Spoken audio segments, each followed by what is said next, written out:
In the Mass Effect community, the only thing that might be more controversial than the trilogy's ending is Mass Effect Andromeda, a game many would say put the series on life support after its tragic release in 2017. However, Andromeda's squad mates and other characters had potential, and if the series had continued, we might have grown to like them. The boys and I believed it best to separate the Andromeda characters from the trilogy cast. It would be unfair to rank the Andromeda crew alongside characters that had the benefit of being in multiple games with years' worth of character development. All right, enough with the disclaimer. Start ranking these mid-characters already so I can go back to my 45th playthrough of the trilogy. First up, we have Liam Costa, who seems to fill the same role as trilogy characters like Caden, Jacob, and James. This might shock you, and it surprised me, but Liam is a decent character. He gave up his good life in the Milky Way because he believed in the Andromeda Initiative and wanted to contribute to a new beginning. He's more appealing than a guy like Jacob. Costa is open with the player, expressing his desire to bridge the gap between the Initiative and the Angara. They didn't come to a new galaxy to feel like outsiders, and Liam tries to keep that from happening. Liam wears his heart on his sleeve, which gets him into trouble during the game. But everything Liam does has good intent, even if it goes wrong. His attempts to learn more about Jaal so they could talk without accidentally offending each other is to be applauded, especially considering that the First Contact War was technically only a few decades ago to the Andromeda crew. Aliens are still new to humanity here. Liam is too heavy-handed with his morals and is way too judgmental, always trying to put his beliefs onto other characters. While he may mean well, he makes many dumb decisions, like giving crucial Nexus information to the Angara. It may have been a peacemaker idea, but our relationship with the Angara is still new, and we have no idea how long we'll be able to trust them. I will, however, give Liam some credit. He at least has a more pronounced personality than Caden and Jacob. Liam is the quintessential mid character in Andromeda. He isn't the worst, but he's far from the best. So we'll put him in C tier. Next up, we have Cora Harper. Technically, you're second in command on the Tempest. She was initially meant to become the Pathfinder, but Alec Ryder chooses you instead. This has her, understandably, upset with you for a while, but she gets over it and accepts Ryder as the human Pathfinder. I don't dislike Cora, but she has a let me speak to your manager looking haircut. Donald, come on, bro. You don't need to cook her like that. Cora has an exciting background. She's a human, but was sent to become an Asari huntress because her biotics were too uncontrollable. Cora's power caused her to feel rejected by people. Her parents sent her to the Alliance. The Alliance sent her to the Asari, and her teacher Nasira sent her to Andromeda. I don't like that Cora's background with the Asari defines her entire personality, though. What little we learn about her personally, like her interest in starting a rose garden, is immediately overshadowed by her going on about the Asari. She talks more about them than PB does, you know, the actual Asari on your squad. With that in mind, I think Cora also goes in C tier. She's not bad, but I grow weary of hearing her talk about the Asari in every conversation. I don't know about you, but I'll never tire of hearing about the beautiful blue beauties. Next up is our Turian squad mate, Vetra Nix, a former smuggler on Omega. Unsurprisingly, female Turians are just boring lizard birds, too. Don't you start, Donald. Vetra is a tall drink of Turian water. She's stated to be 6'6". Signed the girl to the WNBA already. Despite her background in crime and as a mercenary, Vetra is the Tempest's most polite and helpful squad mate. She does come off a bit dry at times, though. I keep telling you guys Turians are boring, but you won't listen. Don't get the wrong idea, Donald. I like Vetra. First of all, she's very inoffensive and has some hidden depths about her. Secondly, Vetra's romance is surprisingly touching. Her lack of confidence when you pursue her is compelling, and seeing her try to cook steak for Ryder was a highlight of my first playthrough. She is a hopeless romantic trying to put in the effort. Reminds me of how much of a nervous wreck Garrus is in Mass Effect 2. Her willingness to cook for you is praiseworthy, but there's no way we're ranking her highly after she burnt that steak. Fair, I'll put Vetra in B tier. Time to talk about PB, an Asari with an intense interest in old technology and poor social skills. That sure seems familiar. I know how that sounds, but PB and Liara are far from the same character. For starters, PB is extroverted and bubbly and is interested in remnant tech rather than its culture and society. I like peanut butter and jelly. She doesn't bore you with her old life in the Milky Way. And she's the only one putting the initiative in Andromeda Initiative by looking into it remnant technology to see how it works. PB is a trained gunslinger when you meet her, while Liara is helpless in the first game. PB's romance starts out as a one-off fling with no strings attached, which kind of plays into the rumors of Asari promiscuity. However, PB will eventually come seeking a more committal relationship. It's a very natural progression for a romance compared to what we used to get in the trilogy. Andromeda has its problems, but BioWare stepped it up when it came to writing romances. It is pretty cute that Peebe isn't brave enough to confess to Ryder's face and uses her pet robot to do it for her. Despite being obsessed with remnant tech, I also like that Peebe isn't willing to risk other people's lives over it. Despite being on bad terms with her ex Kalinda, Peebe still wanted to save her instead of securing the piece of new technology. Her resolution to finally become a true member of the Tempest crew was also a great moment. I consider Peebe to be A tier. I agree with you, Joe. All blue beauties should go in S tier, but A tier is acceptable. Big boy coming to town, it's Knockmore Drac. Now you have my attention. Even in Mass Effect Andromeda, BioWare scored another common W with Krogan squad mates. When you meet Drac on Eos, he's doing what any Krogan would do in a new galaxy, beating the hell out of the opposition. Drac wastes no time taking out Ket bases and wiping out their ground troops. The dude is arguably more badass than Rex himself. Drac is over 1,400 years old. No doubt he's seen way more combat than Rex. And with that age comes knowledge and understanding. Drac isn't caught up on the genophage like other Krogan, and can empathize with the other crewmates. He assures Vetra that things will be okay when she doubts the mission, and he tells Vorn to raise his great-grandkids with love rather than violence. Drac's relationship with Kesh is one of the best things about the character interactions. Drac is a very forward-thinking Krogan, knowing what it will take for his people to survive in Andromeda. He's angry with Vorn for trying to take a bullet for him during the loyalty mission because a Krogan botanist will be more important than just another one that can use a gun in the long run. Drac is far from the stereotypical Krogans we see in the Milky Way. However, this causes him to devalue his own life and worth to the Krogan people in Andromeda. Drac is a profoundly complex character in Andromeda that can be compared to the best in the trilogy. I believe Drac should go in S tier. Drac is without a doubt the best squad mate in Andromeda in my eyes. His writing is the most compelling. Now we have Jal, the only native to the Andromeda galaxy that joins our squad. Jal is understandably suspicious and distant from Ryder and the rest of the crew. He has no reason to trust a bunch of visitors from an entirely different galaxy. I remember his first conversation being very awkward. Jal is distant because he's unsure if he'll have to attack the Milky Way aliens should they turn out to be like the Ket. But once you help the Angara on Voeld and rescue the Moshae, he starts to defrost a bit and becomes a lot more friendly with Ryder and everyone else on the Tempest. Jal goes out of his way to start finding gifts for all of the crew and believes that serving with Ryder gives him a true purpose in life. I have to give my respect to Jal despite being the most alien we've ever seen. He shares a fellow, appreciation for the beauties of the Milky Way, recognizing the attractiveness of Asari humans. I'm also a big fan of meeting Jal's entire family after the incident with Aksul. We never get more into the personal lives of our squad in the trilogy, so this makes it feel like you're genuinely a companion of Jal's. He's an excellent squaddie who could have developed into a beloved one if Andromeda got a sequel. Put him in S tier with Drac. Good deal. Now we'll move on to the 4 crew members of the Tempest, starting with Callow, our new pilot. An extremely common Solarian L shows himself just another amphibian nerd. He's a decent guy, Donald. Callow is the only member of the crew that built the Tempest remaining. All his comrades are long dead. This is why he gets so heated when Gil goes about changing parts of the ship to Callow.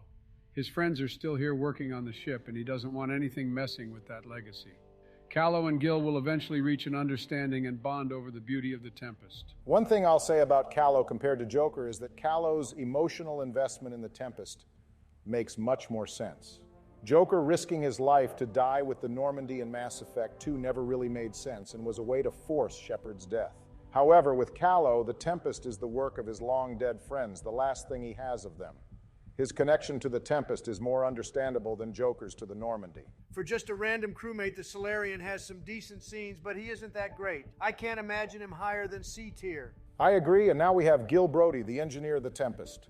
What kind of a last name is Brody? It sounds like some slang. You, what's up, my Brody? Don't ever say that again. When someone first mentioned the name Gil to me, I ran around the Tempest wondering who in the hell Gil was supposed to be. Andromeda does a lousy job introducing him to you compared to Suvi and Callow. Gil is kind of basic, if I'm being honest. His romance is nice, but it isn't anything special. He's also pretty dull to speak to most of the time. Gil's one interesting plot point is tackling how the Andromeda Initiative is meant to repopulate since there are only several thousand of each species in the new galaxy. I will say it's pretty intriguing that Ryder and Gil plan to become fathers, which is the only time we see the player character taking the next step with their romance option. C tier seems a fitting place for Gil. He isn't going to be special for most players, but male riders pursuing a same-sex romance will like him. Suvi Anwar is next. She essentially fulfills the same role as Kelly and Samantha from the trilogy, letting you know when members of the squad want to talk. Oh my God, that voice, that accent, it's beautiful. Don't get too excited there, Joe. You and Suvi might be Irish, but you're not her type, if you catch my meaning. I'll just play as female rider and romance her that way. Suvi has a unique outlook on the universe, coming from a background in science thanks to her parents and being a woman of faith, and believing that searching for the truth using science doesn't have to diminish one's religion. It was Suvi's work as a scientist that strengthened her beliefs. Suvi tackles some interesting concepts like the morality of creating life and the blend of science versus belief. With her enjoyable romance, I think she's worthy of being a B-tier character. I do agree that Suvi is probably the most interesting human on the Tempest. B tier it is, and to finish off the Tempest crew, we have Dr. Lexi Tupero, the Doctor of the Tempest. She was born on Omega, probably one of the few good things to come out of that space station. Oh, ho, ho, hello, nurse. I need a checkup at my earliest convenience, which is right now. Lexi is very much like Dr. Chakwas. She doesn't have a romance and doesn't have as much dialogue as the other Tempest crewmates. Just like most doctors, Lexi is very blunt and almost to a fault. She has an interest in studying the Ket and finds the process of exaltation to be fascinating. She also has a few hidden depths. Lexi turns to alcohol to cope with the fact that members of the crew, like Peebe, don't believe she cares about them. However, it's clear she does after Ryder temporarily dies to escape the Ket containment field. Despite her lack of a romance and minimal dialogue, I think Lexi can still go into C tier. The less attractive version of Edie is next. Sam is only less attractive because it has a male voice and doesn't have a body. Due to being shackled, Sam is closer to Edie in Mass Effect 2. It isn't a truly free AI. That doesn't mean I have to trust it. Unlike the Geth, Sam is integrated into the Pathfinder's mind and body, preventing it from turning against organics. Sam is linked to all of Ryder's senses, allowing it to understand things from an organic point of view. Turning against Ryder or humanity in general would screw it over as well. I'll give this robot a pass since it's nothing more than software, but I've got my eye on it. There is some subtle development for Sam towards the end of the game, believing in concepts like luck rather than statistics. And it does genuinely care for the Ryder siblings, perhaps because it's linked to them. It would have been interesting to see where Sam went going forward, to see if he would take a path like Legion or more like Edie. But unfortunately, Andromeda won't get that far, so we'll have to put Sam in D tier. There are still other notable characters to go over, starting with the N7 operative Alec Ryder, the sibling's father. You could arguably write an entire story about Alec. His goal of designing a full-fledged AI to save his wife from her terminal illness is a compelling origin story. And giving up his life to save the chosen Ryder sibling was an honorable sacrifice. The man put his family first, no matter the cost. Unfortunately, Alec's work on AI ruined the future of both his kids, which is what caused them to join the Andromeda Initiative in the first place. They needed to get away from all the heat in the Milky Way. And while I disapprove of Alec's support of transhumanism, I give him points for being a genuine warrior deserving of the same title as Shepard. He solos an entire Ket squad all by himself on Habitat 7. We hardly knew Alec, but his backstory and motivations are some of the best written in the franchise. For that, we'll put him in B tier. Oh, great. Now we have Jeroen Tan, the director of the Andromeda Project. We're not going to defend this guy, right? Nope, we don't like him, which is fitting because just about everyone in the game hates the guy too. This little worm is way too self-important for a guy who fell into leadership just because the 7 other people ahead of him all died. Tan was an accountant, for crying out loud. Who even let him into the chain of succession? Tan repeats the mistakes of the Solarians in the Milky Way by going back on the deal to give the Krogans more political influence after they helped quell the Nexus uprising, causing the Krogan, a vital military asset to the initiative, to become outcasts. The only one who remains is Kesh.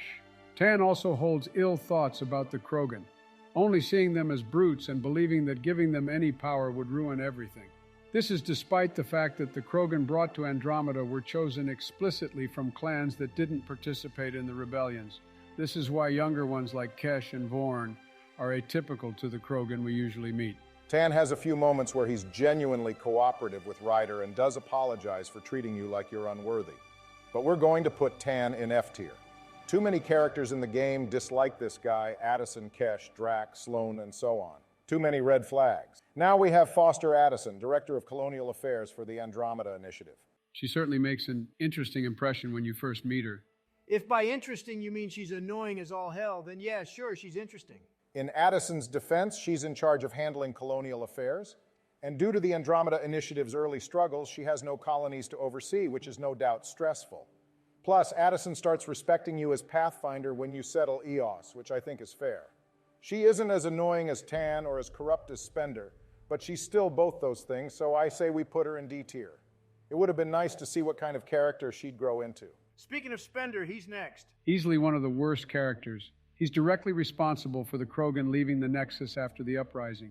He isn't fond of Solarians either. He also tries to reroute power from the stasis pods with people in them. The first thing we see Spender do is harass a Solarian for installing equipment that's supposed to ensure people can breathe on the Nexus. Unlike Addison and Tan, there are zero redeeming qualities about this guy. He deserves everything he gets and then some. He's F- tier, the lowest of the low. Agreed. Now we have Terran Kondros, cousin of our old friend Nyreen from the Omega DLC. I like him. He reminds me of Commander Bailey. Tyran is always reasonable, always allowing Ryder access to security footage in order to solve mysteries. I dig his background too. Terran's sister and Nyreen didn't become soldiers, like you'd expect from a Turian military family, leaving Tyran to be the good one. He joins the initiative to form his own little rebellion against his family's expectations. For a Turian, Terran isn't that bad. He's not a goody-good like his cousin, and he's not afraid to march out protesters at gunpoint. At the same time, when Tan has him arrest Carrie for reporting the uncensored truth, Tyran will temporarily put her in a cell instead of exiling her. He's really good for an NPC, definitely worthy of C tier. Superintendent Nakmor Kesh, the granddaughter of Drak, is up next. You know, and let me cook here, female Krogan, not too bad. Ayo, what? You think Vetra is unattractive, but you're into Kesh? Vetra is built like a branch, but Krogan, female Krogan, you know they got it going on underneath that armor. I see you didn't take my advice from the last tier list, Donald. Anywho, Kesh might be a desk-working Krogan, but she's still a badass, taking no BS from annoyances like Spender and Tan, and she's just as reasonable as Terran. We get to learn a lot about Kesh. She likes sweet things, has a fondness for taking machinery apart, and despite scoffing at the waste of resources, she wants the flowers Vorn grew for her. Kesh, just like Drak, isn't caught up on the genophage either. She doesn't like it, but sees that the Krogan forced the Turians and Solarians into that solution to the rebellion. And her giving birth to a clutch of baby Krogan with no losses to the genophage is a top moment. They even make Ryder one of the godparents, and we're making Kesh A tier. This is a common theme here, but with more games, I believe Kesh could have become a fan-favorite NPC. All right, onward to the next Asari. That's Carrie Tavessa, an Asari journalist that is creating a documentary on the Andromeda Initiative. Now, there's my type of reporter. I'm surprised, Donald. You're not going to call her fake news? No, you see, Carrie is perfectly fine with serving as Ryder's mistress, your secret lover. You can be with her and still pursue a squad mate without them being none the wiser. I can bag both Carrie and PB at the same time. Let's go. You really don't see the issue with that, Donald? You're surprised, Barack? No, actually, I'm not. Anyway, Carrie is a decent reporter who will report the truth even if it means Tan will have her arrested. She will also unfortunately be attacked by angry colonists if you give her sugar-coated accounts about the severity of the situation. Though, as Mass Effect players, we hardly have any room to criticize the NPCs for attacking reporters. Despite all that, she won't give up reporting and will finish her documentary. Her romance is somewhat uneventful, though, so C tier. Now we have Captain Nozomi Dunn, leader of the Human Ark ship. I wasn't sure about her for the longest time, but she has a great moment at the end of the game when she chooses to go down with the ship. Did anyone else start howling laughing when she talked about how it's been an honor to serve with everyone and gets cut off and goes flying out of her chair? Apparently a ship capable of keeping 10,000 humans alive for a 600-year journey between two galaxies didn't come equipped with seatbelts. Anyway, she's no Anderson, but Dunn is pretty inoffensive. She chooses to prioritize the Hyperion crew over herself and is a reasonable authority figure. She's at least a C-tier character. Let's discuss some of the Angara we meet now. Moshe Shefa, Jal's mentor, is first. She's pretty hard, even if she's mostly a scientist. She even shows up for the final battle. It makes sense. She did train Jal and Axel. I like the Moshe. She's easy on the eyes, and she's well-liked by her people. Put her in B tier. Next up is Evfra, the leader of the Angaran resistance. He has a decent backstory. He formed the resistance because the Ket killed his family, and he suffers a lot because the Rokar recruited his final mother, who wound up shooting at him. No wonder the guy is so cynical and grim. I almost feel like Ephra could have been a good squad mate. His background had potential. I like that he's not willing to bend to the wishes of Ryder unless you give him ample reason to trust you. Good alien. Put him in B tier. On the flip side, we have Axel, the founder of the Rokar. His backstory is often told, but it's still a good one. Axel used to be among the best of the Angara, but being tortured by the Ket turned him into an extremist who wants nothing but their annihilation. His trauma has also made him hateful of all people that aren't Angaran. My kind of guy, he sees that aliens are a threat. Donald, you would be the kind of alien he hates. And I look forward to taking Axel out during y'all's loyalty mission. What I like about Axel is you can't change his mind. His mindset is born of intense pain and suffering, and should he survive your final encounter with him, he'll say he likely won't get over his hatred of aliens anytime soon, but he might start trying. A well-written, broken character. It's a shame we'll never see what becomes of him, but we'll put him in B tier for his potential as a character. Now, the leader of the Ket forces we fight in Andromeda, the Archon, is next. This might be the worst villain in the entire Mass Effect franchise. He is extremely basic. All he wants is to take over the world and assimilate the other species in Andromeda.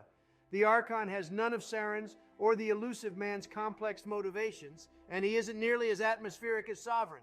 All the Archon can do is trash talk everyone in the Helios cluster. He abandons exalting the people and settles for wiping everyone out. Mind you, the entire reason the Ket are doing this is that they can't procreate on their own. They need to exalt to survive. Yet the Archon forgot about that and just decided to kill everyone. Unlike Saren, the Archon doesn't fight you directly. He just sends a bunch of remnant after you. The Archon completely fails as a villain. It's never threatening, doesn't serve as a good parallel to Ryder, and he completely forgets his original goal at the end of it all. F-, without a doubt. How about Sloane Kelly, the leader of the outcasts on Kadara? She's kind of a bland version of Arya from Omega. The one interesting thing about Sloane is she apparently served in the Skillian Blitz, which means she potentially worked alongside Commander Shepard. An interesting origin story, but Sloane isn't worth much consideration in the main story, so she goes in D tier. We're nearing the end here. The last NPC to cover is Reyes Vidal, a smuggler who settled on Kadara. I don't care much for this guy, but I had high hopes for him when he challenged Sloane to a one-on-one duel for leadership of the outcast, and then it turns out he was cheating. No honor among thieves, I guess, but after he did that, I was immediately against him. That's surprising, Donald. I took you for a dirty fighter. I'm familiar with being cheated out of an honest win, so I had to side with Sloane there. Stay mad, Donald. Anyway, put Vidal in F tier for being a dirty cheat. It's done, and our final character is none other than Ryder themselves. Anything to say, gentlemen? Ryder is interesting. Unlike Shepard, they are determined to get the job done, but they're unproven as a pathfinder, which is why certain authority figures refuse to give you the respect the title assumes. You can see the difference between Ryder and Shepard by seeing how the team treats them. In Mass Effect, every team meeting ends with Shepard dismissing everyone, but at the start of Andromeda, the team will dismiss themselves from the meeting. Regular citizens also don't show Ryder a lot of deference. Playing as Ryder, you're forming your own reputation instead of just adopting one as you do as Shepard. It arguably creates a closer connection with Ryder than with Shepard in the first Mass Effect game. When you start the trilogy, Shepard is already level 100, while Ryder is starting at level 0. It would have been wonderful to see how Ryder could have developed. They had the potential to become an iconic player character in gaming. And I think that's the crux of the issue with Andromeda. Due to its poor release, the game was understandably criticized and memed upon until BioWare and EA gave up on supporting it and has seemingly killed the series of games it was undoubtedly meant to have. I can't help but think of a reality where Andromeda comes out in a complete state and has proper developer support. Instead of waiting on a return to the Milky Way, we might all be playing Andromeda 2 right now. I don't like Andromeda that much. If I'm honest, I'll never play it repeatedly as I have done with the trilogy, and I doubt I'll ever get fully engrossed in its lore. But part of me wishes it could have been that game. That's all there is to say about Andromeda. A game that came out and bombed due to development hell and being abandoned. This game stands as an example of why it's always better to delay something than to put out a broken product. Breaking the fourth wall here, but if you're going to play Andromeda, get it on sale. The creator got it for a mere $7.50, and for that I suppose it was worth it. But honestly, you're not missing much if you never play Andromeda. Wait, oh my God, the creator... Boys, are we real? Is this all just a simulation? Uh-oh, Joe, why don't we go have a little talk over here? Oh God, there is no talk. Nothing happens after these videos cut to black. We're just wild imaginings of some guy. Okay, have a wonderful morning, afternoon, and evening, viewers. Joe, calm down. you.